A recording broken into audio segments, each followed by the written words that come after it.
Everyone, welcome to the Joanne Idlett Junior TEC and this evening's School Board Awards and presentations. I ask that out of respect for everyone here, please silence all electronic devices. At this time, I would like to call the meeting to order. The time is 5:30 p.m.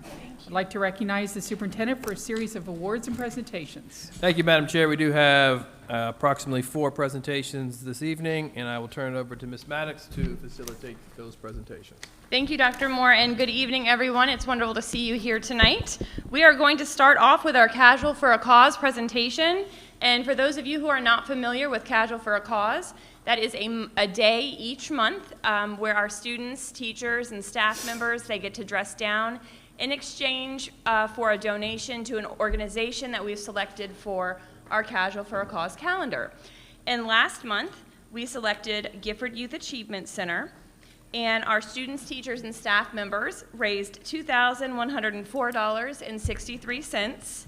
And we have Mrs. Angelia Perry, the Executive Director, and Dr. Deborah Taylor A. Long, our GYAC Board Member and SDIRC Director. So if you would like to please come to the podium to accept the check and say a few words.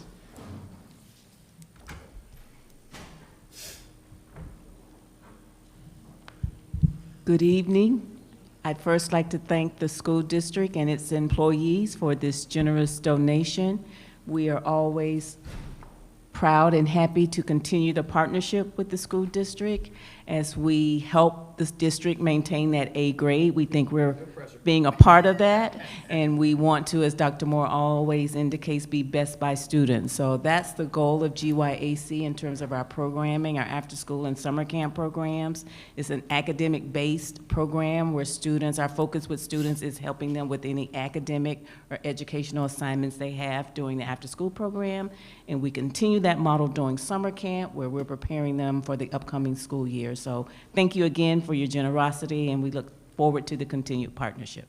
Dr. Long, any comments? Oh, absolutely. Always, always. Good evening, everyone.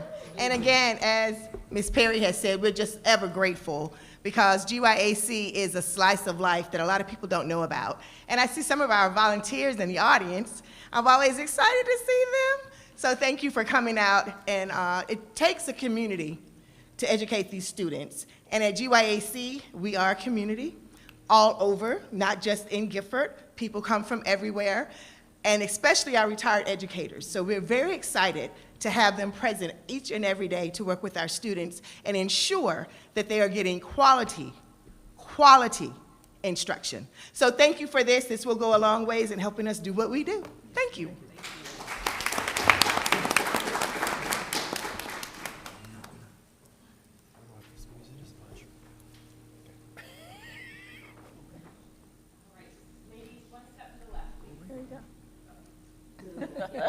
To left, to left. Ready,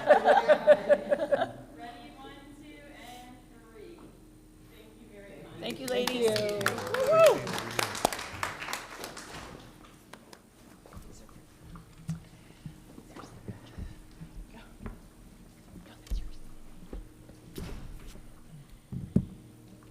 Our next presentation is recognizing our PBIS schools, and I would like to ask Ms. Heather Holden to come to the podium, please, for this presentation. There she is right there. All right, so I am Heather Holden. I'm your Director of Student Services. I'm hoping that they can hear us back there where the schools are lined up. Claudia Cross is my Prevention Intervention Specialist that works with our PBIS teams, and she's gonna help and be my Vanna White of the certificates. But she said I had to say that we have the most PBIS model schools on the Treasure Coast and Brevard. So we're very excited. We have 10 model schools. These schools are being celebrated for their 2022-2023 walkthroughs. March is when they start their walkthroughs for the next one. But we had 4 bronze awards and 6 silver awards. And as I call your school, if your team would come up into the middle and we'll give you your certificate, and then we'll do one big group photo. But if you don't know what I mean by PBIS model schools, that's positive behavior interventions and supports. It's evidence-based, and it is helping our students, stay on track by teaching our staff how to track the data, learn the systems and appropriate practices in order to improve our student academic outcomes every day. So our student services team is here to support our C&I team. So we're very proud of these schools for their hard work. So our first model school is Beachland. The principal is Rachel Finnegan, and their PBIS coach is Melissa Abdo.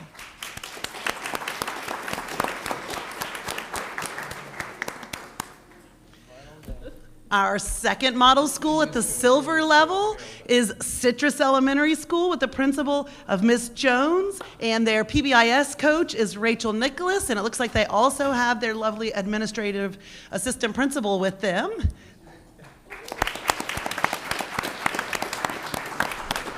Next up, we have Fellsmere Elementary School earning a Silver Model School Award. Principal is Mr. Echeverria, but their lovely coach is Annie Arce.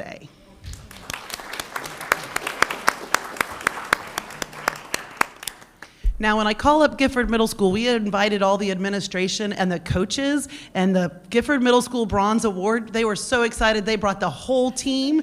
So I can tell you Dr. Bacon is the principal and Mr. Russo is the coach who has brought some new fire to the place. And I know most of their names, but not all, so I'm gonna not embarrass myself. But shout out to Gifford for the largest amount of support here tonight. Next up, we have Liberty Magnet School, and last year, Miss Harris was their principal and their coach, and she's bringing Miss Bernal on board this year to help her bring them to the next level, hopefully.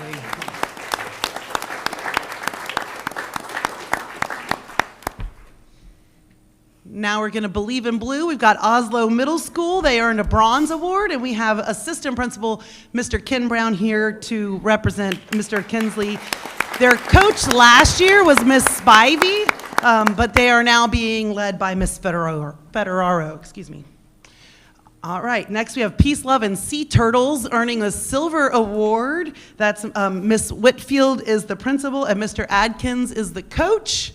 They were very proud of our Sea Turtles getting silver award at Sebastian Elementary.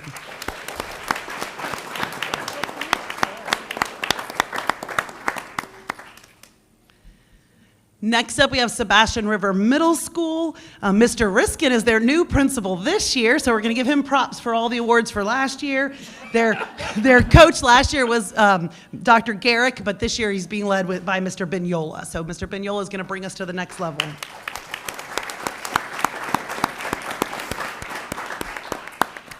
Vero Beach High School, we're very excited about this. They got their new banner this year for their first time being a model school. They earned the bronze award. That's very impressive for a school that size. Principal, Mr. O'Keefe. Last year, their coach was Mr. Hart. This year, their coach is Mr. Taylor. But we have the amazing Johnny here to take that award home to the school for the evening.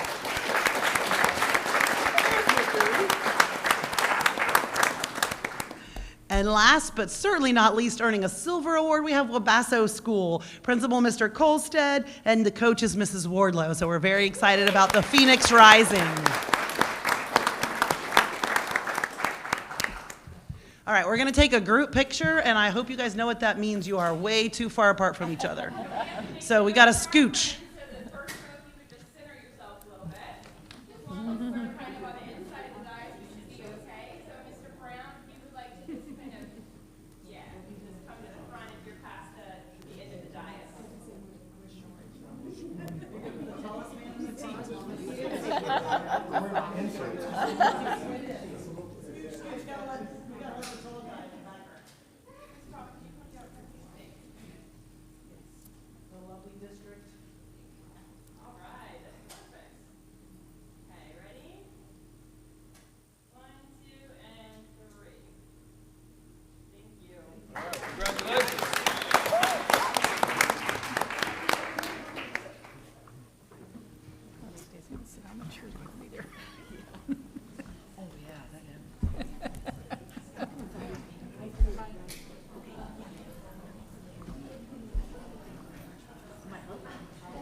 Congratulations to our PBIS schools. Next, we have a couple of videos that we've been holding on for you. I'll give them just one moment to exit. Is that 5:30 on Friday? Yes. Did we get an invite? So our videos, our gala video, our Stars of the Year gala, and our other video, our policy practice performance video, were two huge events. And they actually both happened on the same day. And we thought there was going to be, I thought there was going to be chaos that day because we had the gala that night, but everything worked out perfectly and we had a really exciting day. So we're gonna start out with our Stars of the Year gala video. On January 25th, we held our gala at Sebastian River High School for all of our teachers and employees of the year. We would like to thank Mid-Florida Credit Union for being our presenting sponsor once again. They've donated over $10,000 each year for our gala and for prize money for our winners. And we'd also like to thank Applebee's Grill for being a silver sponsor, Dean Stewart Photography for giving all of our stars their professional headshots, and Napier and Roland for the wonderful dinner they provided our Stars of the Year at Captain Hiram's. We would like to congratulate everyone, but especially Ms. Peggy Poisel, who was our Employee of the Year winner, and she is our employee right here at the J.A. Thompson building. And Ms. Lauren McDaniel, she is a teacher at Beachland Elementary School. And I'm happy to say that they both have their state packets filled out, and we are sure we should be hearing very soon that we have state finalists here in the district. So let's go ahead and play that video for you.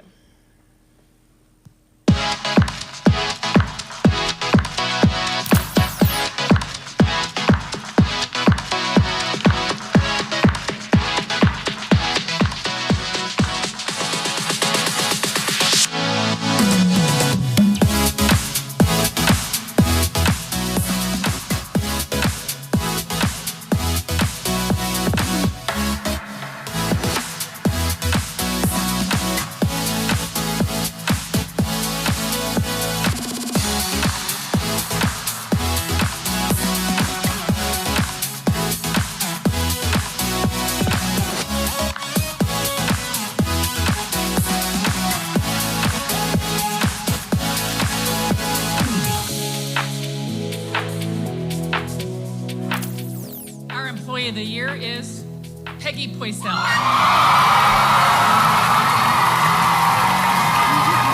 Overwhelmed and happy. It's very humbling. I feel it's something that's important, education and kids, doing, as I say, the best we can for kids and working towards that goal. It's what we do, and we're there for kids, and the people that I work with are so great. This was wonderful, and thank you. This year's Teacher of the Year is Lauren McDaniel! Complete shock. Remember to breathe, but honestly, just looking for my class, seeing my class here, seeing so many of them want to be here and excited, it meant the world to me, and it means that everything that we do is worth it. I keep thinking about the school district's motto, that we're stronger together, and I've learned so much about being a part of a team, growing and continuously improving. We're an A school district because we're continuously improving. So to be a part of that and to represent everybody, all these amazing teachers, educators, everybody that's involved, I don't stand for me, I stand for them.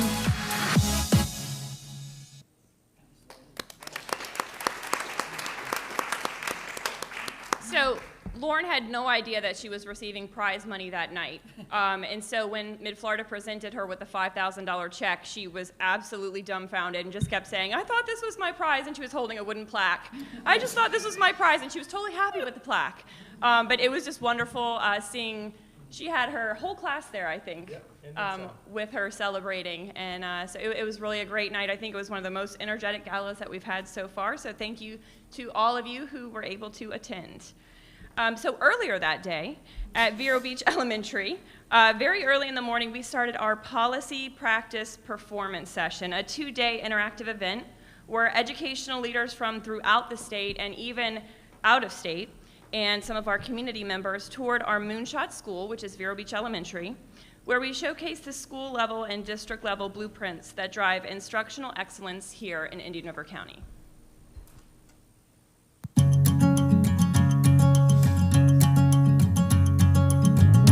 Policy, practice, and performance was the opportunity to highlight a great partnership we have with the Learning Alliance as well as the systems and structures that we've created over the last 4 years that has led to our district becoming an A-rated school system. Better schools is everyone's responsibility, and this is the opportunity to bring in folks from other school systems across the state as well as the nation, really just to engage in conversations about what it takes to move a public system to be absolutely best by kids.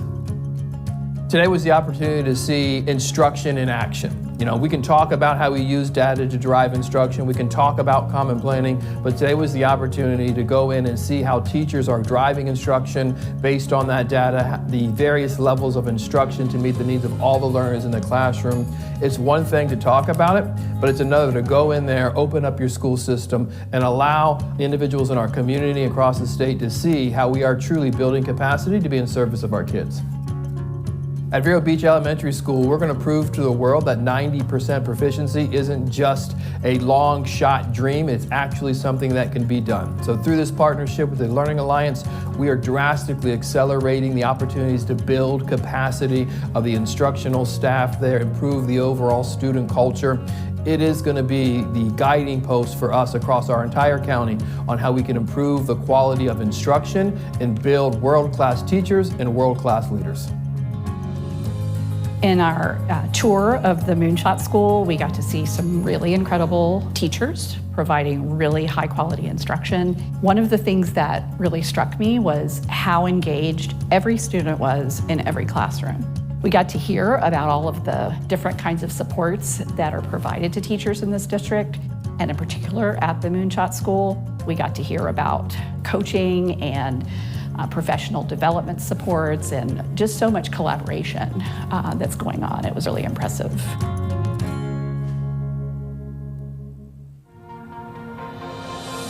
Day 2 was a very unique day for us. It was the opportunity for us to bring all of the individuals together and highlight what instructional leadership looks like. Datacom is the opportunity for us to align support and accountability. And at the end of the day, it is using data to make informed decisions. That was 3 of our principals sitting down and speaking about where their data is and what their plans are to absolutely hit the goal that they have for themselves. And then using all of the system's resources to ensure each principal has what he or she needs to move the system forward to ensure that that school can obtain the goal of being an A. The most impressive thing that I saw today was the capacity and leadership skill of the building principals, right alongside with the lead of Dr. Moore. How they embraced just the process and the system and answered questions on the fly. It's similar to like sitting in a hot seat, but they were cool as cucumbers. Those ladies were confident, they were wise, they knew things, they understood the metrics. When you have a strong building principal that has either been coached, supported, or built to an unbelievable extent, outside of the guiding force of the superintendent who establishes the direction, your building leaders are the most important factor in school achievement.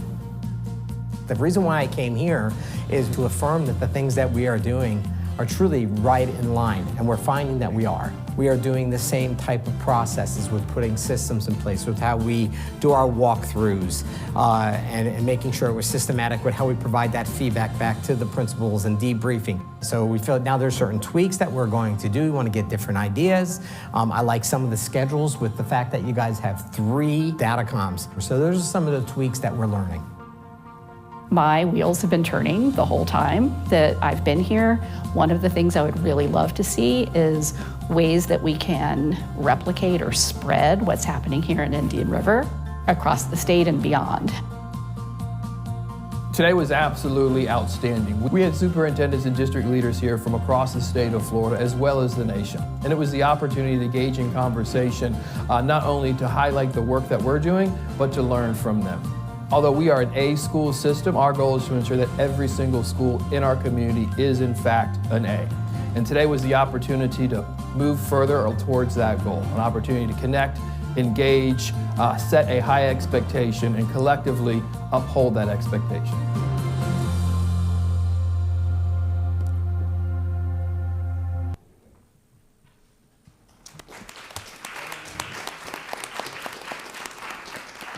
Thank you, Dr. Moore. That concludes presentations. Okay, so this will conclude our awards and presentations this evening. The time is 5:49.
And for those of you just joining us, I would like to welcome you to the school board business meeting at the Joanne Idlett Jr. TEC. Today is Monday, February 26, 2024, and I would like to call this meeting to order. The time is 6 p.m. I ask out of respect to everyone, please silence all electronic devices. Also, if you have any material you wish to share with any board members, please give that to our executive assistant, Ms. Morey.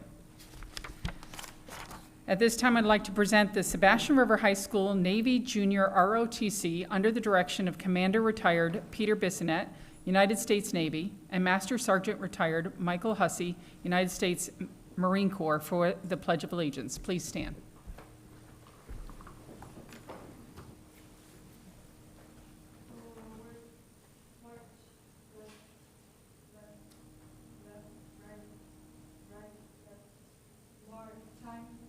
March, left, left, left, right, colors, halt, order, colors, ready, cut, about, face, present, colors, ready, cut. Ladies and gentlemen, please join me in saying the Pledge of Allegiance. I pledge allegiance to the flag of the United States of America and to the republic for which it stands, one nation, under God, indivisible, with liberty and justice for all.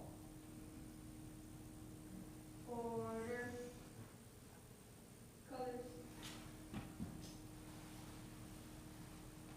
ready, cut, post, colors, march.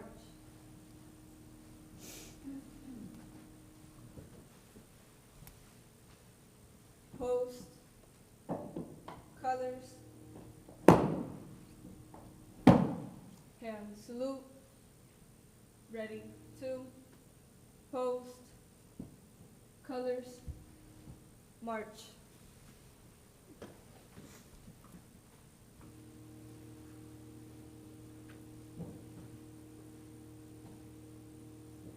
Forward, march, left, left, left, right. Color run, halt. Color run, all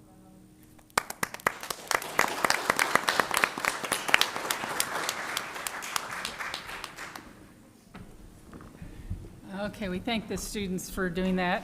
We appreciate their hard work. So at this time, I'd like to call for the adoption of the orders of the day. Are there any items board members wish to move from consent to action or add to discussion? Yes, ma'am, I have two for discussion. Okay, First one is Black History Month and African American Standards. Second one is classical schools.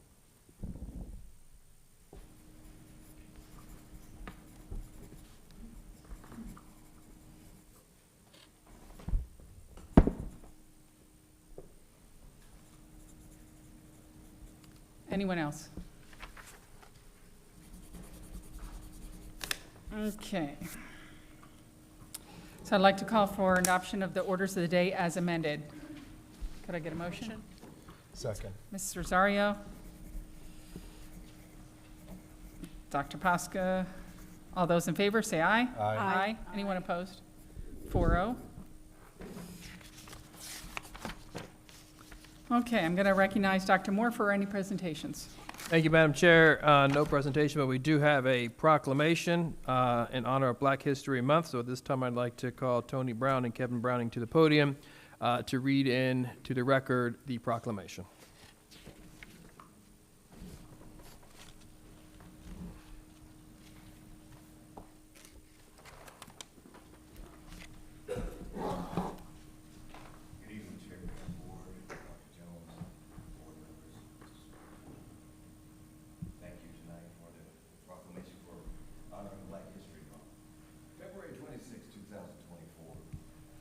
February has been nationally designated since 1976 as a time to recognize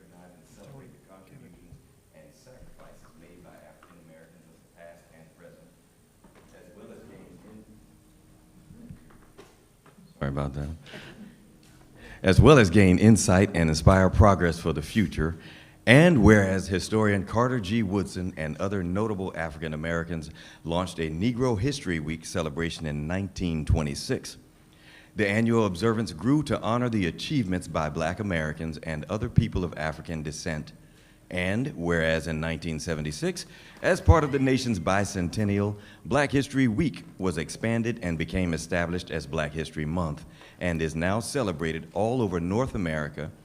And whereas Black History Month is an important time to celebrate the many achievements and contributions made by African Americans to this nation's cultural diversity, social equality, and economic contribution. And whereas African American students make up 20% and staff 10.9% of the school district of Indian River County, where we celebrate Black History Month and the many contributions of African American educators, leaders, engineers, servicemen, and women, as well as many others who have demonstrated extraordinary courage, talent, and service to our schools, as well as our community.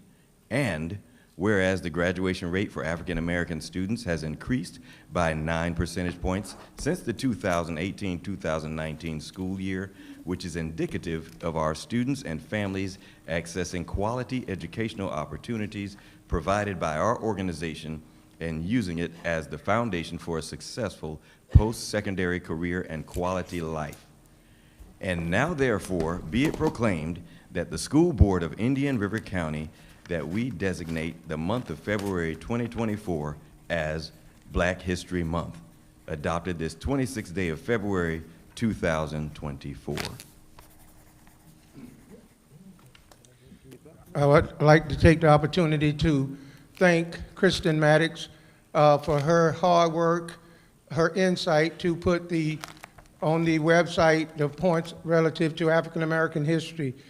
Kristen, thank you. You've kind of gotten in the groove now. I can turn you loose. I kind of had Kristen the other day. I said, Google it, Kristen. And she said, I got it, Mr. Brown. But also I would be remiss if I did not say that this proclamation, as Kevin stated, we accept, but it is symbolic. It's symbolic in the sense that if we look at it literally or pragmatic, with the backdrop in Indian River County of what we're going through, we have board members that says blacks benefited from slavery. We're in our second meeting of book banning. We have classical schools. We have African American standards, which some people say it's the law. But my grandmother and grandfather, when they got together, it was illegal because one was white and one was black. So because it's legal in the moment, we as a school district, we as a community, we as a people, we have to step outside the boundaries. And for those board members who thought it not robbery to continuously step outside the boundary, we thank you. But we must let it be known, thank you for the proclamation, but it's symbolic. Have a blessed day.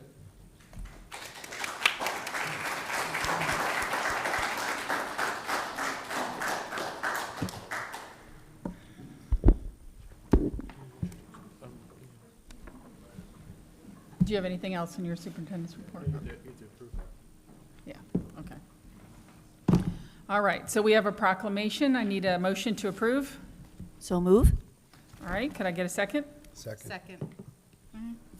Dr. Jones first, Dr. Posca second. All those in favor, say aye. Aye. Anyone opposed? It passes 4-0. Thank you, sir. Appreciate it, both of you.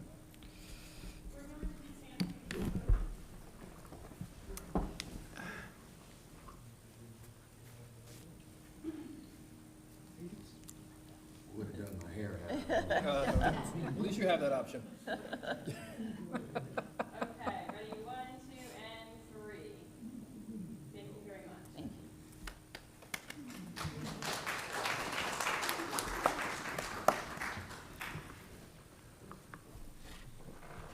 Dr. Moore, do you have anything else on your superintendent's report? That concludes. That concludes. Okay, thank you. All right. So at this time, we'll have citizen input. These are the guidelines for citizen input according to our school board policy 0169.1. Each statement made by a member of the public shall be limited to 3 minutes in duration. I will be recognizing in the order in which the requests are received. The time shall start when the speaker is at the podium, and the public information officer will be the official timekeeper. As you will see, the time clock is visible to your left on the dais, and you will hear a beep at the end of your 3 minutes. Each person may speak up to 3 minutes at the beginning of the business meeting during citizen input as indicated on the order of the business of the day, and for up to 3 minutes to each agenda item during the order of business. If a consent item is moved to action item, when you come up to the podium, you may speak at that time or defer to speak during the time of that action item. People may only speak about an item one time. The time period may be extended by the presiding officer, and only the individual submitting a speaker's form is allowed to address the board. Time may not be yielded to the other speakers. During the meeting, please refrain from clapping or outbursts of any sort so that we can proceed with dignity and decorum by not infringing on any individual's First Amendment rights. I need to remind everyone to direct all comments to the chair, not to the individual board members or to the superintendent. Board members may or may not address any citizen input statements at the end of the citizen input comments. As board members listen to citizens without interruption, citizens are asked to give board members the same respect, please. As per Florida Statute 1001.372, subsection 3, the presiding officer of any district school board may order the removal from a public meeting held by the district school board of any person interfering with the expeditious or orderly process of such meeting, provided such officer is first issued a warning that continued interference with the orderly processes of the meeting will result in that removal. The first warning is to everyone at this time. No personal attacks, no inciting, no disrespect, please. I will be calling you up 2 at a time. The first person will be called to the podium to speak, and the second person will speak in line after that. Speakers shall not engage in personal attacks or abusive language. The chair has the right to terminate any speaker's privilege to address the board if the rule is violated. If you have anything to give to board members or the superintendent, please give those to our executive assistant, Mrs. Morey. She's sitting right there. It is clear that the board has taken action to comply with the law regarding instructional materials, including library books. If you are here to express your opinion regarding HB 1069 on materials in school libraries, we would ask that you visit the staff in the lobby to initiate the challenge process. Finally, the school district supports First Amendment rights of speakers and rights outlined in HB 1069 regarding library books and materials. As such, some individuals may choose to exercise these rights, which may include reading material with language or content that is not appropriate for all audiences. Knowing this, please make a viewing decision appropriate for you and your family. All right, at this time, I'd like to call up in order. First person, Christy Bell. On deck will be Anthony Stewart.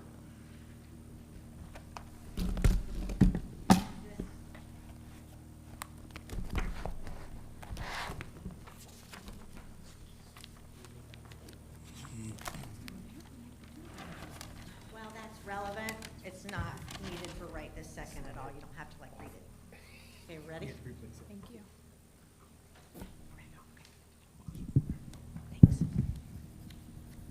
Okay, thanks. Thank you.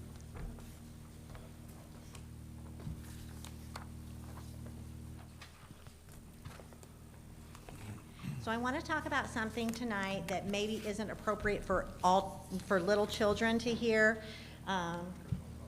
Thanks. You're just trying to trick me. Thank you so much. Okay, good. So now everybody already heard that, and there's no kids in here, and anybody can fast forward who want to. What I want to talk about tonight is I want to tell everybody and remind everybody that April is Sexual Assault Awareness Month. And a lot of people may not know that. And because this is such a wonderful district with so many partnerships, including parents at the very top of that, I thought there might be a way to get some information to parents about sexual assault. Of course, they learn about it in school, the kids do. Florida Statute 1003.42 says comprehensive, age-appropriate, and developmentally appropriate K through 12 instruction on the prevention of child sexual abuse, exploitation, and human trafficking. But what about parents? How many parents actually know how to identify a predator or signs that their own child may have been assaulted? It happens to almost 20% of all children. Many survivors of sexual abuse feel embarrassment, shame, a sense of guilt over what happened, and think it might have been their fault. And therefore, 80% don't report that assault. They may mistakenly believe they're somehow responsible. They might be afraid they'll get in trouble. It's never, ever a child's fault. But regardless of what the statute says, teaching children about sexual assault and trafficking and all of that, it's really my strong belief that it would be helpful for parents to also receive some sort of prevention information, perhaps just in the form of a flyer. Some sort of information to help families be aware of the facts. We talk about grooming a lot here, but we don't talk too often about the many types of grooming or what to do if a child is assaulted. I scratched out all this part, so now I don't know what it says. Perhaps information developed for parents on this subject would be a good way to support children and be helpful to parents if we give that information to them to decide how they want to give that information to their children. Schools absolutely can't always protect children, but parents can learn facts, how to create a family safety plan, and teach these issues in the way they feel comfortable. So why am I bringing it to the school district? Is this a school district issue? No, but flyers and information go out all the time. What organization has more impact on children than a school district? And even more to the point, what organization has the ability to reach more parents? So it's just something I wanted to bring up because April is Sexual Assault Awareness Month. So, thank you. Thank you. All right, at this time we'll have Anthony Stewart, and on deck is Wanda F. Scott.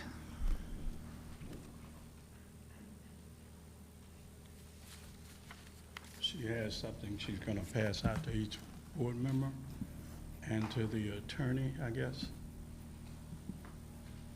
I'd like to say good afternoon to you all. And I'm very much concerned with what's been going on in our county with our board and them allowing far-right extremist groups who has been listed as terrorist groups to make educational decisions for our children. I did a public records request to the school board, and I wanted to know all the books that were banned by these people. And I went through and I found out the actual race of each of the 39 books that were banned in 2023. And there were 8 black authors on the list out of 39. I learned that only 5% of all authors that publish books in America in 1 year is black. 8 out of 39 constitute about 29%. I tell you that there is a problem with this because we are being targeted. I didn't check to see how many was books that was written about minority people, which I should have done. I will do it, have it for the next meeting. But I want to pass out to you, the first item is item O, and that was a letter that came, an article that came out in the newspaper on February 16, where DeSantis looked to limit books challenges. Little too late. The second one is the last page of the federal desegregation docket. And if you look at entry number 274, you'll see where Anthony Stewart submitted executive orders from President Biden and former President Donald Trump. Executive orders that refers to this, what our governor has had us doing, taking out these books, etc. And I gave them to the board before. I believe it was in March of 2023. And as you read these orders, you're going to find wherein Biden revoked everything that the 1776 Commission had ordered and done under former President Trump. If Biden revoked it and told them to take it out and not to utilize it anymore, and he replaced such things as equity, diversity, and inclusion back into it. I want to know, why is it we're still honoring Donald Trump's mess that he did? And I know I only got 3 more seconds, but I'm hoping that you all take a look at this. Thank you, sir.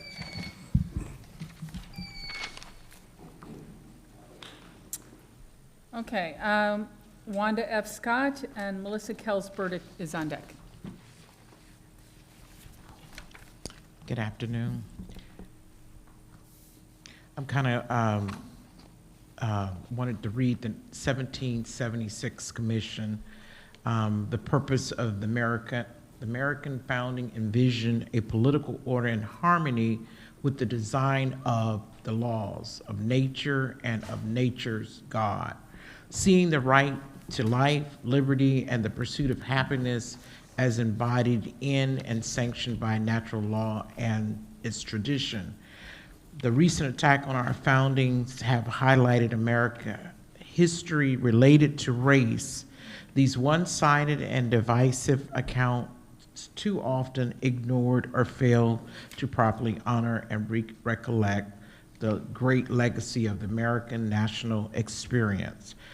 I'm going to toggle over to this order was done, Executive Order 13958 of November 2nd, 2020, written by President Donald Trump.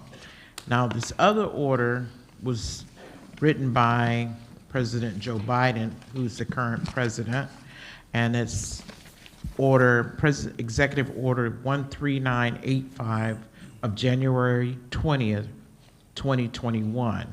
And this is advancing racial equality, equity, and support for underserved communities through the federal government. And I'm in Section D, Section 1. Policy, equal opportunity is the bedrock of American democracy, and our diversity is one of our country's greatest strengths. But for too many, the American dream remains out of reach. Entrenched disparities in our laws and public policies and in our public and private institutions have often denied the equal opportunity to individuals and communities. Now, I want to go back to the latter part of Section D. President Joe Biden, the last section there, last page, Section 10, revocation, the Executive Order 13950 of September 22nd, 2020, combating race and sex stereotyping is hereby revoked. The head of the agency covered by Executive Order 13950 shall review and identify purposes and existing agency, I guess I'm almost out of time, related to or arising from Executive Order 13950. Okay, this is as far as I got. Thank you, ma'am. Mm-hmm.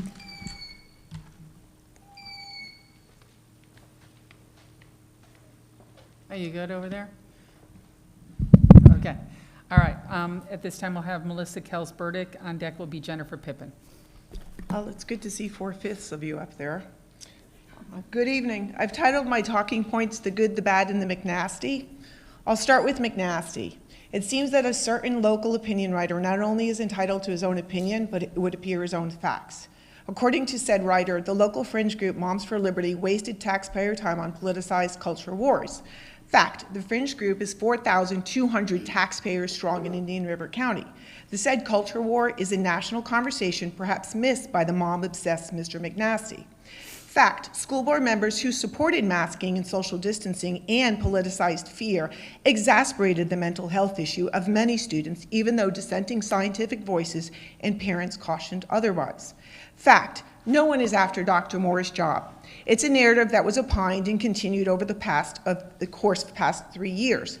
Fact, the nonprofit Learning Alliance has contributed to the academic success of elementary students, but numerous studies have also shown that improvements disappear by the middle school years. Taxpayers have a right to ask why this is. Are there overlapping programs and double dipping of funds in some areas that could be implemented for better use? Fact, Ms. Berenborg aligned herself with Governor DeSantis' academic goals during her election campaign without the endorsement by our governor. Fact, it was not about banning books, it was about getting porn out of the public school libraries. Fact, the soon-to-be contested District 5 seat is not for sale. It is the people's seat, not to be sold off to Wall Street via expensive campaign managers. The bad. It looks bad when an elected official does not know the limits of their district. It looks bad when the SOE is not contacted to confirm the district boundaries by either the Indian River School Department, campaign manager, or the not-so-great opinion writer. It looks very bad when a plausible scenario that stinks of political elitism and candidacy manipulation is supported by the 32963 Vero Beach News Media. And it looks bad when there's no plan for a foiled turnover of an elected seat. The good. I love the news of the K-12 classical school, Dr. Moore. Bravo. You spoke about it many years ago, about the boutique-style school. I'm all about that. I'm encouraged that the school district will continue to expand their school choice awards that are supported by students and parents. We can diversify within a commonality of differences. Differences that, when harnessed constructively, build our community, create jobs organically from the diversity, not despite it. We do not have to destroy one thing to build up another. And lastly, Dr. Moore, you have more support from the 4,200 taxpaying moms and locals than the narrative in the media over the last 3 years would like the general public to believe. Please be mindful of the company you keep and the chirping in your ear by men of small stature and small minds. Thank you very much. Okay, next speaker will be Jennifer Pippin. On deck will be Kevin Brownie. Good evening. My name is Jennifer Pippin, and I'm the chairman of Moms for Liberty here in Indian River County. I wanted to discuss optics versus actual problems. 800 children left public schools in the past 5 years here in Indian River County. 5% of children and families of your public schools in the past year per the superintendent meeting. How many in 2022 and 2021 with the failed COVID protocols? How many in 2022? When someone tried to file for unemployment under my medical licenses in 2020, I had to legally hide them from the public for 5 years under a fraud case because I was opposing mandatory medical mandates. That's an actual problem, not an optics problem. I fixed this problem by hiring an attorney to open a fraud case. My daughter being quarantined multiple times in 2020 and 2021 as a freshman in high school at the time and was never sick. We met with the principal, came to school board meetings, emails, calls, texts, all fell on deaf ears. That's an actual problem, not an optics problem. Moms for Liberty and I fixed this problem with legislation. When my daughter and son were made to wear a mask against my parental rights and fell on deaf ears, when my son was written up for not wearing a mask outside in 92-degree weather in 2021, and I had to fight to get that referral removed because I told him not to ever wear a mask outside. That's an actual problem and not an optics problem. Moms for Liberty and I fixed this problem with legislation. When my children could have been randomly chosen without my consent to fill out a survey from the health department in 2021 in your schools asking if they are having sex or using drugs or alcohol before having sex, multiple partners are having unprotected sex without parental knowledge, that's an actual problem and not an optics problem. Again, Moms for Liberty and I fixed this problem with legislation. When my parents were when my children were in your schools with an LGBTQ administration guide given to you by Equality Flora and Mara Schiff that allowed boys in the girls' bathroom and girls in the boys' bathroom, or gave permission for my minor son to go into the girls' locker room, it's an actual problem and not an optics problem. Again, Moms for Liberty and I fixed this problem at the local level and then went through legislation.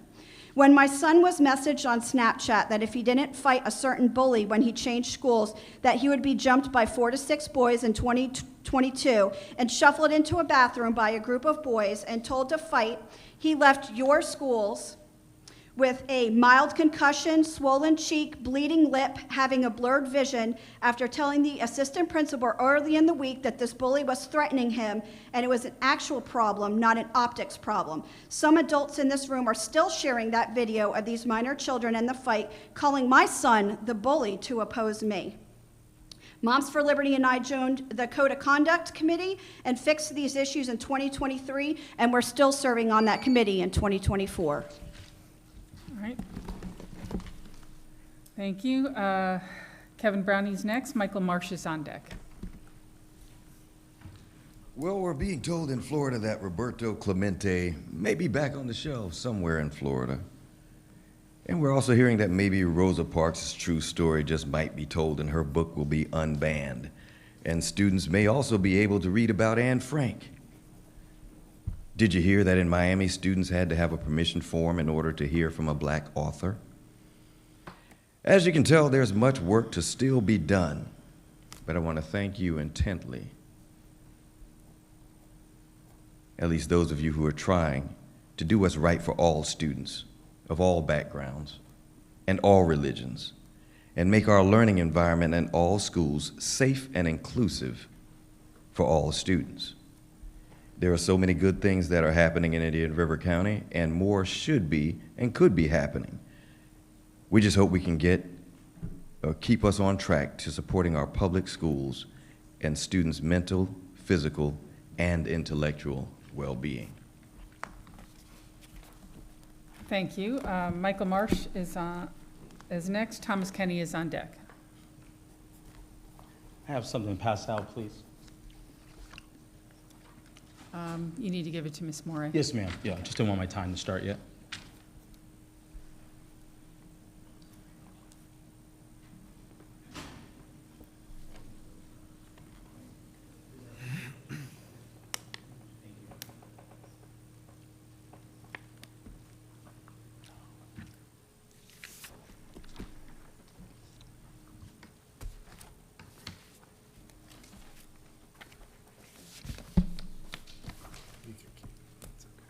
Oh, Dr. Posky, you want one? I'm all good, thank you. That hurts, bud. I am, and so are you. Oh, sorry, that was Pitts, my bad. Madam Chair, What's the problem? addressing the audience. He hasn't started his time yet, But ma'am. he's still. He hasn't started his time I yet. know, but you need to Okay. pay attention. Sir, go ahead. Go ahead. Thank you very much, Madam Chair. And good evening, everyone. Happy Black History Month, or the Klan as they call it, happy CRT Month. You know, as we talk about the beautiful month of Black history, as you guys know, proud father of two beautiful interracial queens. What saddens me, this beautiful town, some of you guys may know it, Gifford. Now, I don't understand why we see this lovely parade of school district every single year. You see that beautiful trailer, you see the entire cabinet, but you never see through the chair the District 2. I don't know why. Year after year, whether we're sick, whether we're campaigning, or whether we just don't care, I don't know. But we never see her. Now let's move on. As you can see in front of you, I have a quote. Now that quote came from fake news, but let me read it to you. When reached for comment, Miss Rosario remarked, "I am very happy Mr. Barefoot has resigned. We need someone who will be present, involved, and willing to do the work that is required of this position. He has been incredibly divisive, politically pitting board members against each other. It's time for us to get back to what is important, putting kids first." Now, I don't know about you. Now, Mr. Barefoot could find Gifford all the way from the island. He could find the G. Now, let's move on. I digress. The District Objection Committee, a waste of 37 minutes and 41 seconds. We referenced a book that you don't even have here. So what's the point?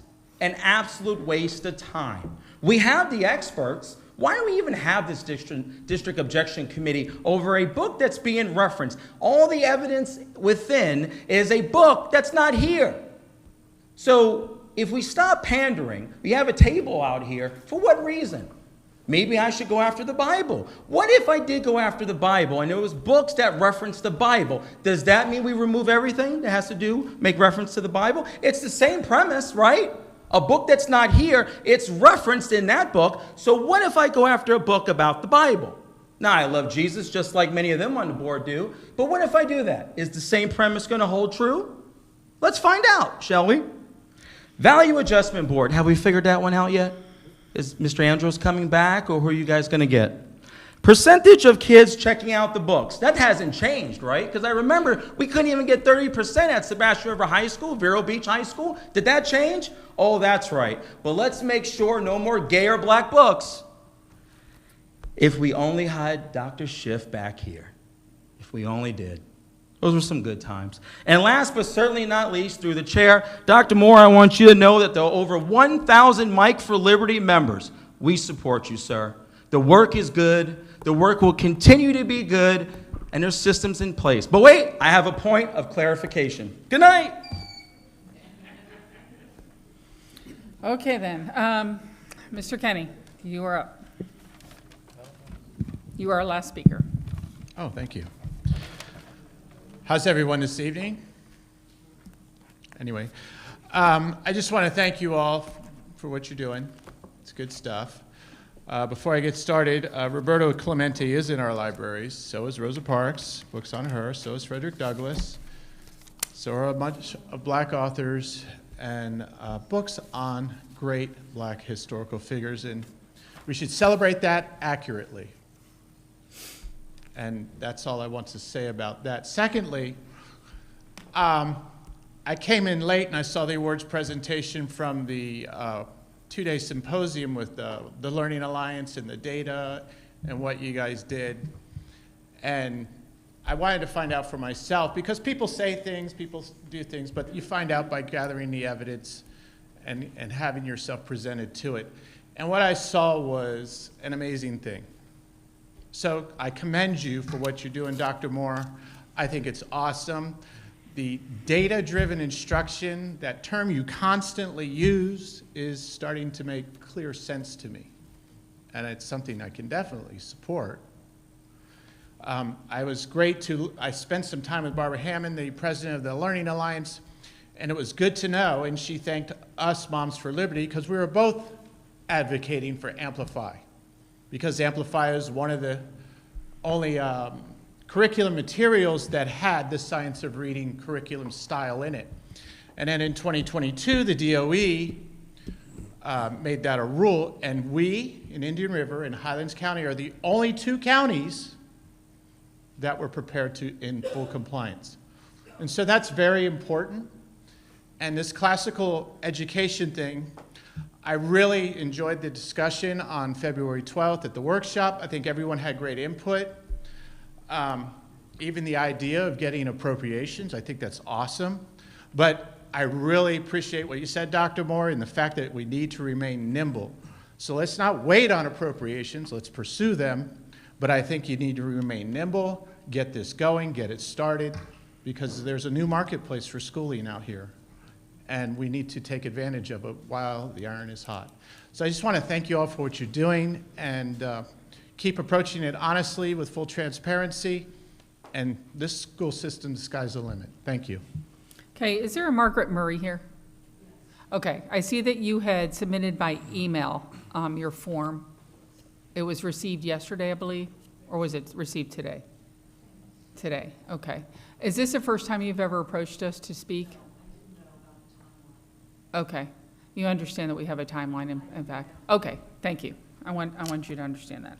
All right, thank you all for that. So at this time, I'd like to ask for approval of consent agenda items as amended. So move. Dr. Jones is the first. Dr. Posca is the second.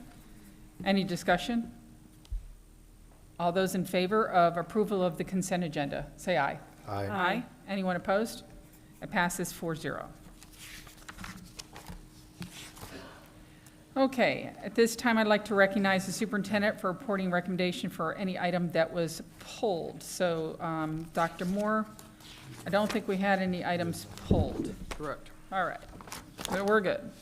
Action agenda. So we have 2 items up today for discussion. Before we have those, though, we do have a speaker. The action item we're going to discuss first is the Code of Student Conduct Handbook that was developed in compliance with the School Board Policy 5500, Student Conduct under Chapter 120 FS. Mr. Marsh. Good evening, Michael Marsh, proud parent. I got to serve on a Code of Student Conduct, and it was just amazing. There was so much opportunity to really be part of the process from beginning to end and see a couple things change. I was just looking at one of the items when it came to do with the minor use of a wireless device and to see where we are going with this versus where we were. That was great. Everyone over at that division, when I had a question, I believe it was Mrs. Dowdell, she picked up the phone. What do you want to know about?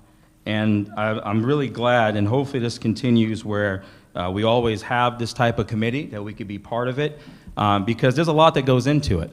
Most parents don't understand the MTSS, you know, the tiers and the interventions. So to be able to have so many people in a room and explain what this tier looks like versus that tier, as a parent, that's very helpful.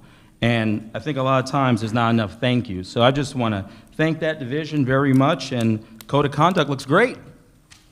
Okay, thank you, sir. I'd like to turn it over at this time to Dr. Moore. Madam Chair, the item before you is to approve the opportunity to send the Code of Conduct, which is in fact a policy, out for public hearing. Then in our next board meeting, that would be the opportunity to approve and listen to the public regarding that, the Code of Conduct. Just to review the process, last year this board took aggressive action in major modifications to our Code of Conduct. And I think you all in multiple venues have had the opportunity to speak with principals, to speak with teachers in the impact of those transformational changes. Whether it is vaping, whether it is bullying, whether it was the cell phone incident. We had a meeting that was in the shade this morning, but ultimately, so I won't talk about that, but multiple opportunities in which you clearly have taken a stance on what is and is not acceptable in our schools, in our hallways, and in our classrooms. And although it is the Code of Conduct, when you're talking about discipline, the volume of instruction that has increased, the amount of time students are in class, on task, and connected to what's taking place in the classroom and engaged, that Code of Conduct has significant impact on all of that. So minor changes today. We did have the opportunity to present this item at our last workshop, and this item is simply to send it out for public hearing. Okay, so at this time, I'm going to ask for approval to set the public hearing date of April 22nd, 2024 to adopt the school board policies updates. This update is a result of legislation enacted during the 2023 Florida legislative session, Florida Department of Education guidance. This State Board of Education rulemaking activities, ongoing work with the clients during the 2022-2023 school year, and a review of the federal and state law, the Florida Administrative Code, other regulations by Florida and state agencies, applicable court decisions, and Attorney General's opinion. All right, so could I get, please, a motion to set the date? So move. Okay, Dr. Jones. Second, Ms. Rosario. Any discussion? All those in favor of setting the date for April 22nd, say aye. Aye. Aye. Aye. Anyone opposed? It passes 4-0. Okay. Our second action item. On February 12th, 2024, the district school board reviewed and discussed the recommendations to the Code of Student Conduct Handbook. The public hearing for adoption is scheduled to be held on, oh, we already did that one. Hold on. Yeah, I was like, this is Sorry. policies. Sorry. Second one, it's not in here. It's on policy. I present the item. Okay. I think I have all of them. If you go to B on the. Yeah, I'm going to have to go there. Okay. I can't even get there. Hold on. I can present the There we go. Yeah, there we go. Okay. So item 10B for the action agenda is approval to set public hearing date of April 22nd, 2024 to adopt school board policy updates. This is an action item. We have one speaker to speak to this item. Mr. Marsh. Thank you very much, Madam Chair. In reference to volume 24, number 2, policy change recommendation summary, I just want to thank the staff for the 2 new policies, the 13 revisions, the 7 staff edits, and the 5 technical corrections. Good night. Okay, Dr. Moore. Madam Chair, very similar to the previous item, this is to send the policies that are up for revision, all of them very minor edits based on the alignment of state statute or other shifts in policy. It come back to the board during our April 22nd meeting, which is the opportunity for the community to comment on any of these policies prior to the board approving them. If you have not watched the previous workshop, the cabinet members had the opportunity to engage in very meaningful conversation with the board members regarding each of these specific policies. So I'd encourage you to watch that business meeting, as well as review the policies that will be out for public hearing over the course of the next month.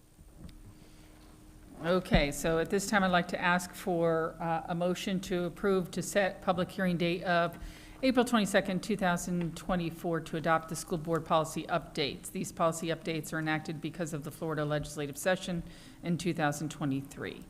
Could I get a motion? So move. Okay. Second. All right, Dr. Pasca. Any discussion? All those in favor say aye. Aye. Aye. Anyone opposed? Okay, passes 4-0. All right, we are now to discussion. There were 2 items that were put up for discussion. The first one was Black History Month, and we have a speaker, Mr. Marsh.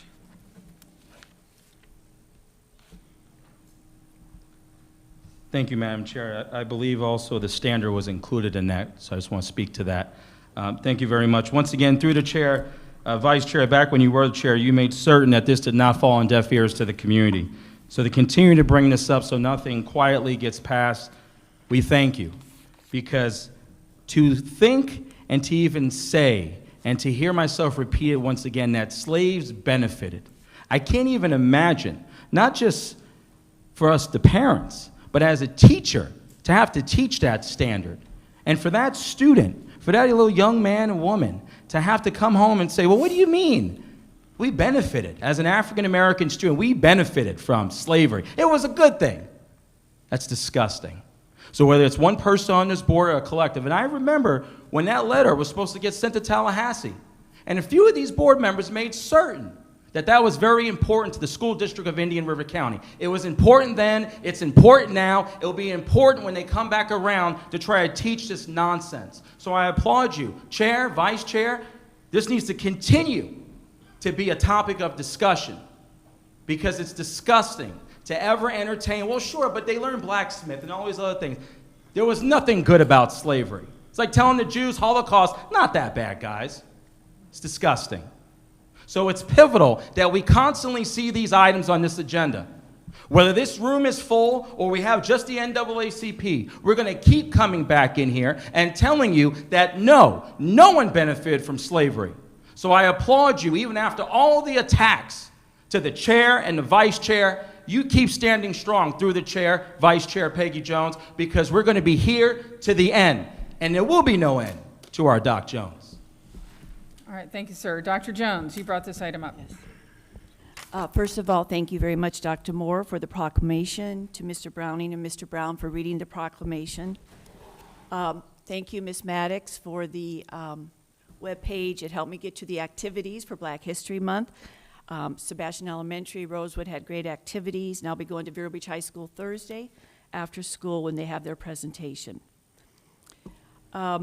Another thing too, Kristen, when you talked about the heroes each week, I noticed that you included Coach Wilson on the 3rd week, and we have many heroes in this community, and I'm very proud. The reason I brought this up again is because we just approved in minutes, I think, something that's very important. And I just want to remind everybody about the parental rights bill that says a parent can withhold their child from any portion of a curriculum if they believe such material is harmful. Don't forget that. But it was clear in this minute that we are not teaching the clarification that the standard is what is taught.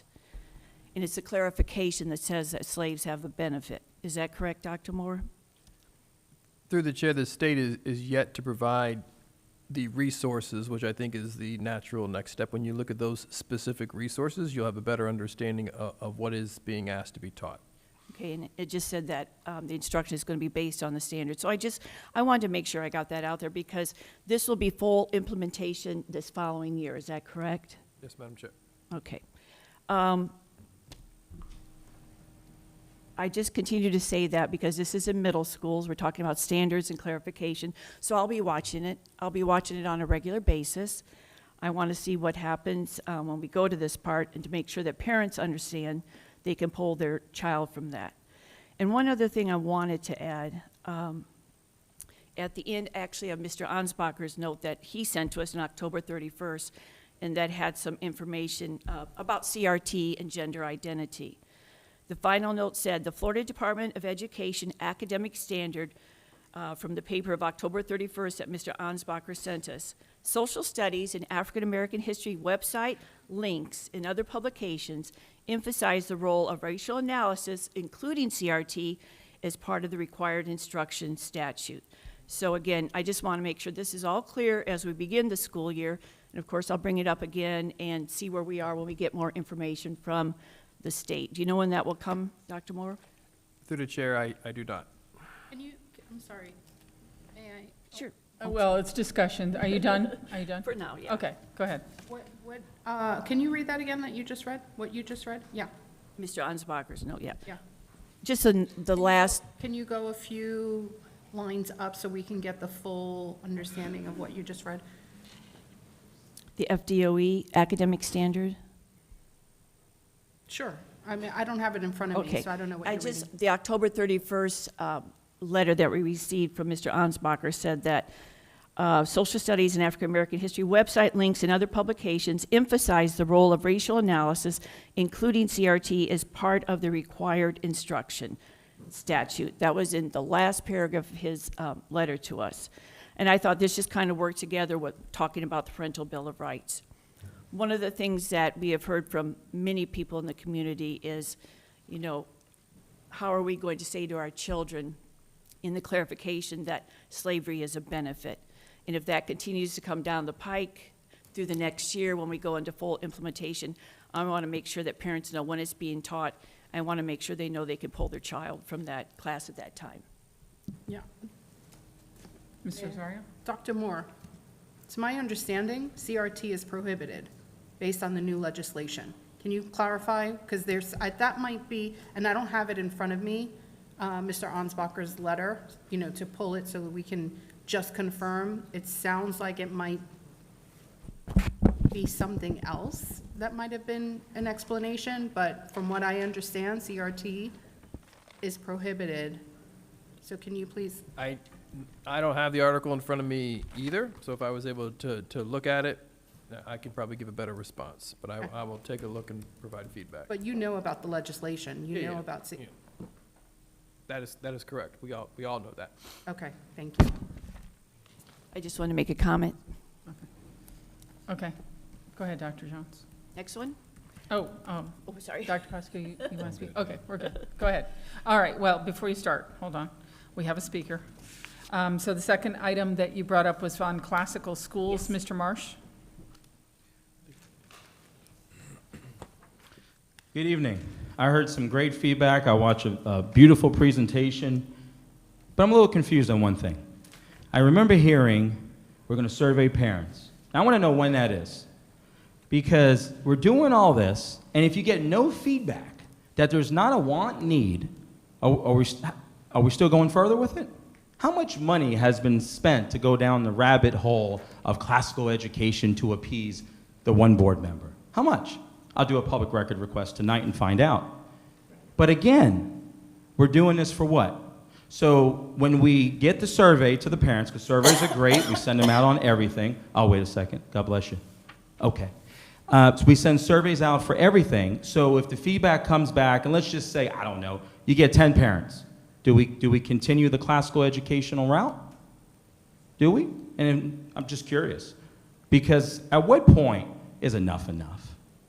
That's what I leave you with in my 2 minutes. Good night. Okay, sir. Dr. Jones, classical schools, go ahead. Yes, I just wanted to make a few comments regarding classical school. I have just begun my research on classical schools.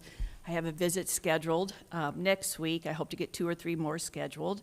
And obviously, it's very evident if you watch the workshop that we need something in the North County. What it will be, whether it's a magnet at K-8, I like the idea that we're really opening this up for school choice.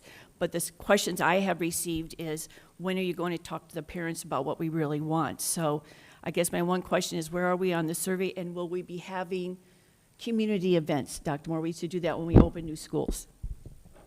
So through the chair, we're in the process of creating a survey and identifying the most appropriate means to have it communicated across the entire community to maximize the opportunity for individuals to fill out the survey to give us the information.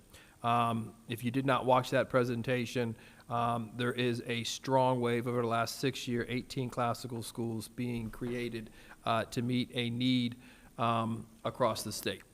Our enrollment over the last 4 years has declined by 850 actually, and that is bigger than most of the schools that we have in our system. We are a shrinking system. Choice is a living, breathing thing, and if we are going to be able to meet the needs of our community, we need to think about what are the programs that our community wants to have access to. So the survey is to validate what I believe to be true, is that there is a strong desire for a classical school. And a classical school is for all children. It is not for one segment of the community or another segment. It is for all children. There are state laws that are in place. There are policies that are in place. And we can adhere to all of those while at the same time provide a option for students that align to our magnet requirements, meaning the enrollment would be aligned to the demographics of our students, just as all of the other charter schools, all of the other magnet schools are. So in the coming weeks, we'll be able to push out that information, bring it back to the board. We are bringing an item in June. Yes, we will not only have surveys, but as we identify what would be a possible school, what would be the most appropriate theme, we will continue to inform our communities throughout, but we will bring an action item in June with the findings of that survey so the board can determine our most appropriate next steps. And as you know, or people who have been here, when we start talking about it, they're thinking, okay, what school will close? What school will be here? So a lot of things are going out there, and parents really want to be able to be a part of it. And I agree 100%. If we're going to do it, our teachers would be the ones to do it, our teachers. And I agree that 100%, but they just want to make sure they have a voice. Where would it be? And I think you also said, let's say we start at one elementary, those people who are there have first choice, right, Dr. Moore? That was a big question before. Through the chair, yes, they would have first choice of refusal and at the same time not be displaced. So if they are in a certain grade, they can continue that schooling until they exit the school. So no one will be displaced. And will the parent survey be for all parents in the district? It will be for all parents in the district, and we just can't rely on students or parents that are in the district. We have to extend to charter schools, to private schools, to homeschool children, which is part of the problem solving that we're engaging in. If we just did our students, then we're not casting our net wide enough to cover the totality of what truly all of the families in our community would want. Thank you. They just wanted to make sure they were involved somehow. Appreciate it. Okay, anyone else like to speak about the classical schools? No? Okay, well, I was in Tallahassee this week, and they have 2 classical schools there, and so I tried to stop by one. They didn't answer their phone. I don't know how many times I tried, and it kept going to, we don't have voicemail. So I was a little worried about that. But I drove by the school, and there were lots of kids there, so I know the school was open. The other school, I did speak to some people in the office. Unfortunately, they were having some other thing going on that day, so I couldn't visit. But I'm going to try to get some information from that school. Both of those schools had a Christian concept for the school. They were both private. So that's going to be a little different than I think what we're looking at. So I'm all for if surveys show that parents are interested in something, then we need to listen to the parents, and we need to say, let's move forward with what parents want for their kids' education. So with that, I thank you for bringing this item up. Okay, at this time, we have school board member matters. Ms. Rosario, would you like to go? Sure. Let me see, where do I begin? As we were talking, I just wanted to, as you were all talking, I just wanted to kind of piggyback off of what Dr. Jones just mentioned before about CRT. There was a memo, and I don't know if it's the same thing that you were looking at, Dr. Jones, but there was a memo that was sent from Dr. Moore to us, and this would be a reminder for him on October 31st, where he lists one through several items on there that were updates, and it probably came from Mr. Ansbacher's response to us all on this particular issue, but number 6 actually says that the teaching of CRT is prohibited. So I don't know if you want to cross-reference what you're reading, so I just wanted to mention that. And also that's supported by House Bill 7 from 2022. The other thing, Dr. Moore, I wanted to ask you something. We usually have an opportunity after citizen comments, you know, for board members to respond or even Dr. Moore to respond, and today we didn't. So Dr. Moore, if I may, can you please clarify, were or are there any organizations or groups responsible for banning books in our county? Through the chair, if you're asking for responses to our public comment, we are upholding Florida law. All of our policies are aligned to Florida law. And there is no organization that is responsible for banning books. We have been working very diligently to ensure that we are in fact aligned to state law and move quickly as law changes in order to be in compliance. Thank you. And to that effort, I will just say that we have started this year the library committee, the library objection committee, I got to get that all straight. The library objection committee has started this year. They met twice. And I have to tell you, Dr. Moore, it's been fantastic to watch them all very organized in the sunshine. I'm very pleased with the way that it is going. They're training.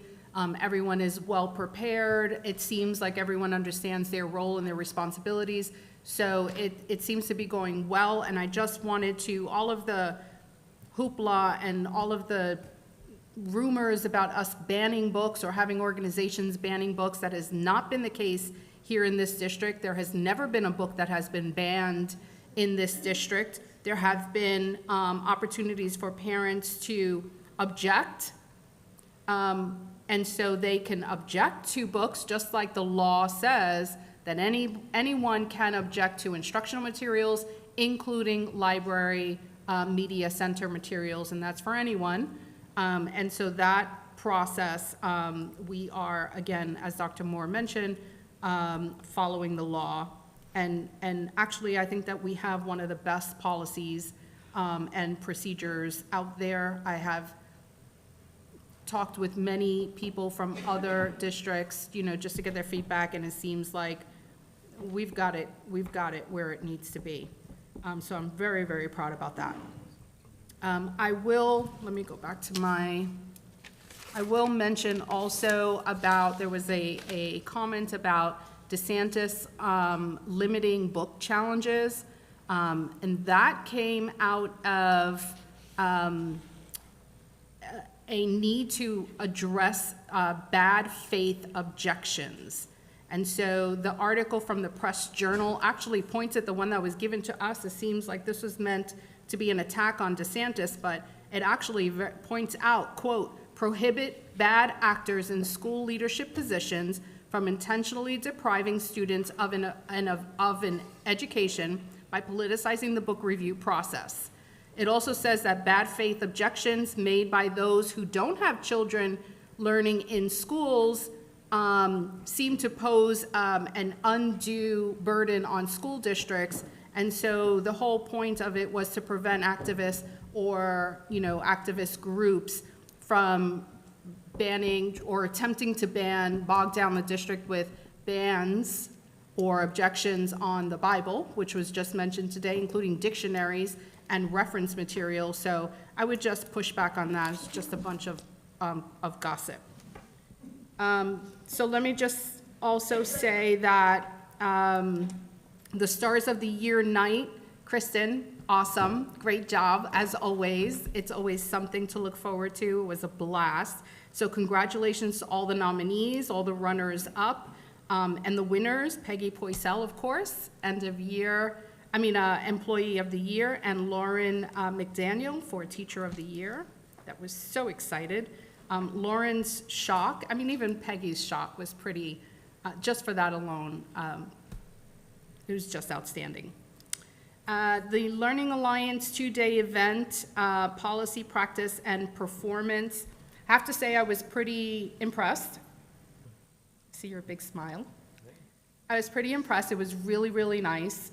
It was put together, well organized. The tours, I saw your smile there, Dr. Jacobs. If you had, very good, Dr. Jacobs. For all of those who put that together, it was really, really nicely done. In Vero Beach Elementary, the library was set up so that people could actually gather. And I met people from Pennsylvania, some were from, I think, Michigan. They really were from around, I think someone was actually from Texas, came from Texas too.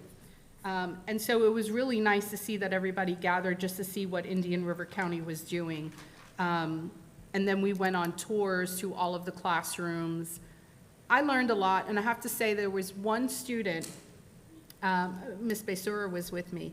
There was one student that in one classroom that really caught my eye, and he was kind of sad. He looked very withdrawn. He wasn't participating, and then everybody went to the rug, the carpet, and then, he just he just broke my heart. But it turns out that he was newly moved, so he's just transitioning into our schools. And so I say that to say that not everyone has a story. Every kid has a story.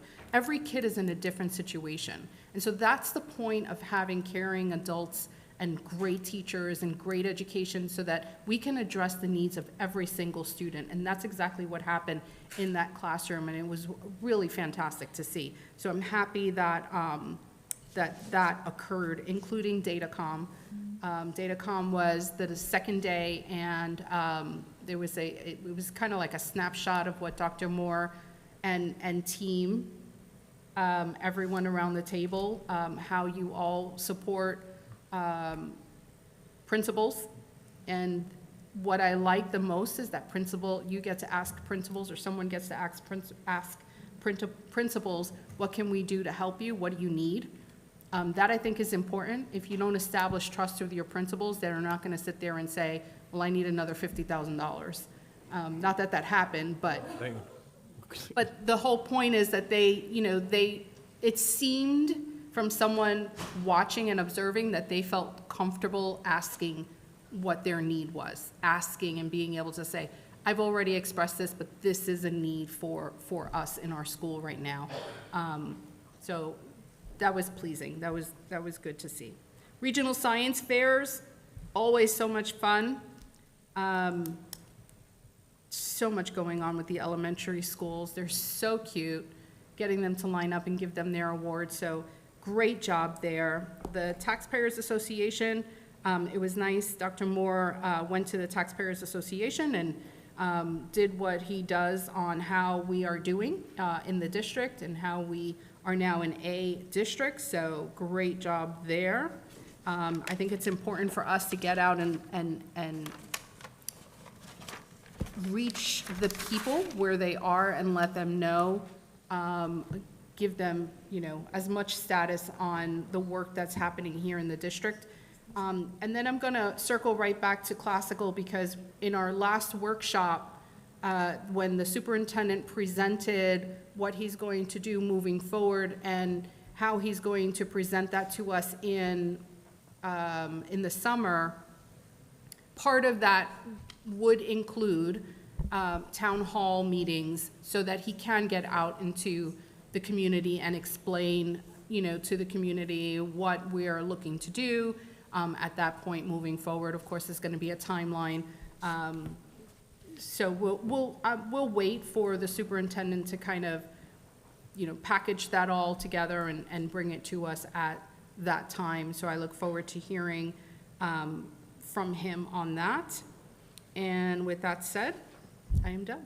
Okay. Madam Chair? Yes. Could we revote on item 10A? What was read into the record was actually Yeah, 10B. for 10B, so Yeah, just that's to what better I safe than realized the sorry. numbers were off here. Okay. Thank you for capturing that. Thank Whoever you, caught staff, it. for capturing Good that. job, Michelle. All right. I know. Not used to all this love. All right.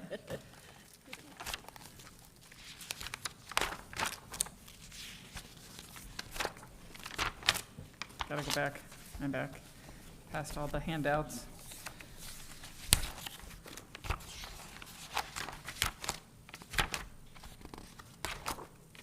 Okay. Action item A, we already had our speaker. The Code of Student Conduct Handbook was developed in compliance with the School Board Policy 5500, Student Conduct under Chapter 125 FS. That is what I read. And I read approval of set public hearing date of April 22nd, 2024. What is it that we needed to do other than that? We did vote. I had a first from Jones, a second from Rosario, and a 4-0 vote. Sure. So I did have staff go back and re-listen to it just to Okay. make sure we weren't mishearing it. And both of my team members back there caught that it was, we referenced the school board policy updates. Just, it was just some verbiage that was changed Okay, out so instead of the I code of inserted conduct. that, Yes. inserted that, okay. So everything else, though, I said was in there. Correct. Okay. That's right, correct? So, okay, we'll vote again on it and without the policy insert. Correct. Okay. Just to be safe. Okay. Thank you. So the Code of Student Conduct Handbook was developed in compliance with the School Board Policy 5500 Student Conduct under Chapter 120 FS. On February 12th, 2024, the school district reviewed and discussed the recommendations to the Code of Student Conduct Handbook. That is it. And the public hearing for adoption is scheduled to be held on April 22nd, 2024. May I have a first, Dr. Jones? Yes, you may. Okay, may I have a second, Ms. Rosario? Yes. Keep it the same. Yeah, thank you. All those in favor say aye. Aye. Anyone opposed? It passes 4-0. Okay? All right, thank you. Dr. Jones, would you like to do members matter? And board members, I found that went to all board members, that information I was reading from Dr. Moore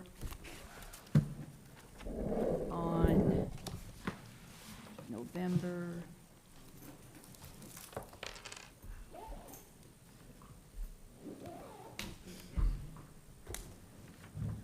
I'm sorry, like January 28th, but I'll send that to all board members too. Okay. Science Fair and Awards. Thank you to Pat Heiser for all that he does. He is retired now, and we appreciate what he did. I was a judge at VBE, went to Storm Grove. Great, great science fair projects, and it's always fun at the awards. A couple of us were at the top 5% for Oslo. They did a great job in honoring their students, and know that they're in the top 5% in the state with the scores, so very proud there. Liberty Magnet has an event for every grade level as they are an IB school. And I got to go to the kindergarten one called A Royal Evening. But it's really great how they're integrating their units, their subject areas already in kindergarten. It's wonderful. The last week at the FP&L presentation, at the classroom at Giver was absolutely outstanding. So proud of Giver Middle School for that. And then the Career and Tech and the TCTC in the high schools. And Dr. Moore, that new culinary department looks great over there. And someone asked that on one of the tours, said, can we order from there? I mean, their presentation looked like it was from Panera. I mean, so some people are saying, okay, now we're going to order from them and help our schools. Thank you to all schools, districts who did Black History Month and the activities that you did. And thank you, Ms. Maddox, for the website. It helped me keep in touch with what was going on.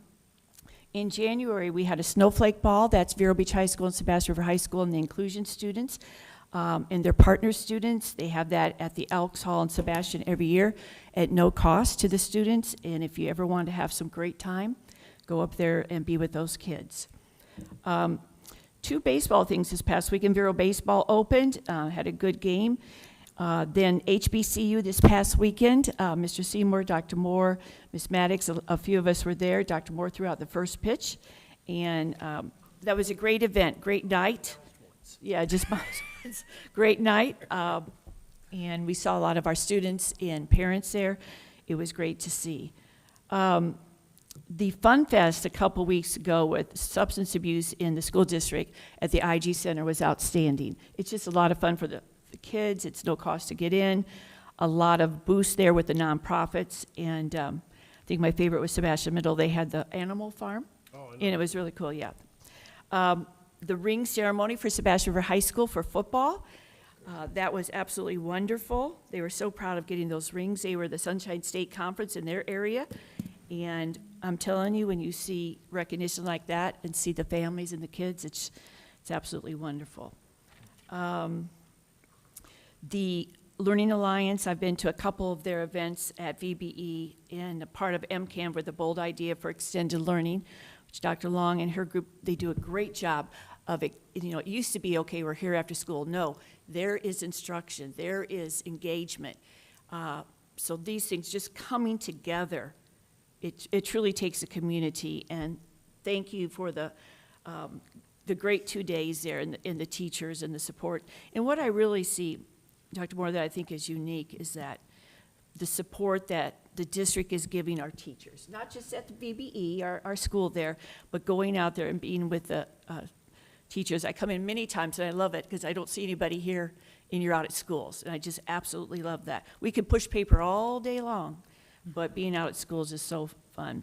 And just excited for you to get that survey to parents to see where we need to go. And it's been a good month. Thank you. Thank you. Dr. Pasca. Got nothing to add. You got nothing. All right. I just wanted to say, well, first of all, Ms. Rosario, if I forget to ask board members if they'd like to speak after citizen input, just remind me. It was just, I forgot. So just do a point of order or whatever you need to do to remind me to do that. When we pass the consent agenda. I can say point of clarification. Okay. Okay. So, so the donations that were given in the consent agenda, I just wanted to reach out and just say thank you to Orchid Island Golf and Beach Club, H&L Partners, Marty Fish Foundation, St. Johns River Water Management District, the Moose Lodge, impact grants received from the Ed Foundation, and Mr. and Mrs. Stephen Jones. They all gave a tremendous amount of money, and we appreciate all that's given to our schools all the time. And I just want to say congratulations to Miss Kim Bryant. She's at Storm Grove Middle School science teacher. She received a grant and was one of the big impact grants, so congratulations to her. So Osceola Top 5 celebration was another one to mention, so that was a lot of fun, and I got my little picture in the mail because I went to that event, and so I got a little picture of the word shine because that was their motto. And then I sat in on the Auditor General exit interview with Mr. Green and Dr. Moore and his team, and kudos to an awesome audit. Kudos. At first, I freaked out when I saw the first thing that came up. I was told that was typical. That was just a double check. So good job on the audit. I also attended the Central Florida School Board Coalition meeting. And, you know, it was just one topic that was brought up. I can't remember what it was, but it was something we have already discussed and kind of helped with. And so I mentioned something. They wanted to actually know what Indian River had done, so that was good. Tallahassee, I was up there earlier in session to bring up our priorities, but this time I went up there mostly to visit my husband, but stopped in and saw Representative Brackett. He's always very welcoming, always very helpful, kind of, you know, getting ready to finish up session. They've only got 8 more days of session. And the budget process is usually the big contentious thing, because they have to come to an agreement on the budget, and they can't go over budget. We have a rule about that in the state of Florida, thank goodness. And I will say that both budgets, the Senate and the House, are very close, so that process shouldn't take long. They probably, hopefully, won't go over time, I hope. All right, and then science fair. Awesome as always. The judging is a lot of fun. If you've never gotten to judge before, it's just a wow experience when you get to hear these kids and what they can do. But I will also say, we had somebody else that really helped. Not just Pat Heiser, but the girl in IT. Lisa Presti. Yeah, she was Yeah, she, behind the scenes, works really hard. Appreciate all she does. And then the Taxpayer Association, good job, Dr. Moore. Really good job. I heard very good feedback from that. A lot of people were really impressed, and we appreciate you not just walking the walk. You talk the walk, and then you walk it, and then you continue to say, we got to keep improving. And so I think that's the important part. That's the important message that I think you're pushing out, so we appreciate that. And listening. Obviously, listening, the classical school thing is listening to people and say, is this what we want? Talk to us about it. So I'm excited about the survey results as well. All right, with that, if there are any objections, I'm going to call this meeting to finale. It's 7:20.